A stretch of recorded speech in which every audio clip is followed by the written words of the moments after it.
Is nebulization safe in children? Let's clear the confusion.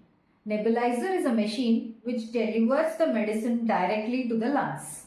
When is nebulizer actually used?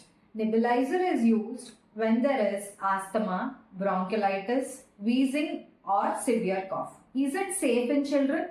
Yes, it is safe in children only when given after the advice of a pediatrician.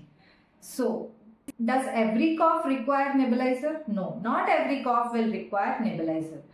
It should be used only after the consultation with your pediatrician. Thank you.